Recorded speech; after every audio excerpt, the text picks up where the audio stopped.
Sobat JDIH, kembali lagi bersama Mimin.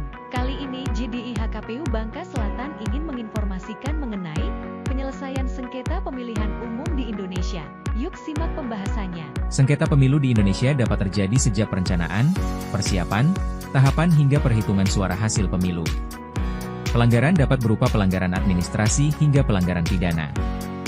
Mekanisme penyelesaian sengketa dilakukan melalui mediasi dan adjudikasi dengan jangka waktu penyelesaian sengketa selama 12 hari. Permohonan pengajuan sengketa paling lambat 3 hari sejak dikeluarkannya berita acara maupun surat keputusan oleh KPU.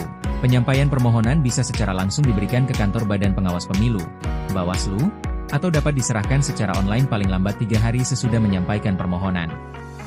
Terkait gugatan keberatan terhadap hasil pemilu menjadi kewenangan lembaga negara yaitu Mahkamah Konstitusi, MK.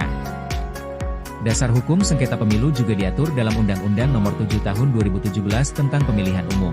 Dalam undang-undang ini dijelaskan, masalah hukum dalam pelaksanaan pemilu terbagi menjadi 4, yaitu pelanggaran pemilu, sengketa proses pemilu, perselisihan hasil pemilihan umum, PHPU, dan tindak pidana pemilu. Sementara itu, dalam pasal 473 UU Pemilu disebutkan, yang dimaksud perselisihan hasil pemilihan umum, PHPU, adalah perselisihan antara KPU dan peserta pemilu mengenai penetapan perolehan suara hasil pemilu secara nasional. Peraturan Bawaslu Nomor 8 Tahun 2014 tentang tata cara penyelesaian sengketa antar peserta pemilihan umum pada pasal 11 hingga 14 dijelaskan mekanisme penyelesaian sengketa melalui musyawarah dengan mempertemukan pihak yang bersengketa.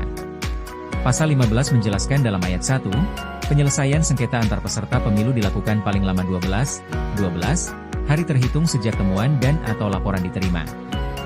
Dalam ayat 2 diterangkan, dalam hal tidak tercapai kesepakatan oleh para pihak sebagaimana dimaksud dalam pasal 14 ayat 1, pengawas pemilu membuat keputusan yang bersifat final dan mengikat. Format keputusan sebagaimana dimaksud pada ayat 2 tercantum dalam lampiran yang merupakan bagian tidak terpisahkan dari peraturan Bawaslu. Sengketa pemilu dinyatakan berakhir dibahas dalam pasal 16, jika telah tercapainya musyawarah dan mufakat telah membuat keputusan yang bersifat final dan mengikat. Dalam hal termohon atau kuasanya, setelah dipanggil 2 kali berturut-turut secara patut dan sah, tidak hadir dalam pertemuan para pihak. Pengawas pemilu membuat keputusan penyelesaian sengketa pemilu. Demikian tahapan yang dilalui jika terjadi sengketa dalam pemilu. Sebagaimana diatur dalam Undang-Undang Nomor 7 Tahun 2017 tentang Pemilihan Umum dan Peraturan Badan Pengawas Pemilihan Umum, Bawaslu, Nomor 8 Tahun 2014 tentang Tata Cara Penyelesaian Sengketa Antar Peserta Pemilihan Umum.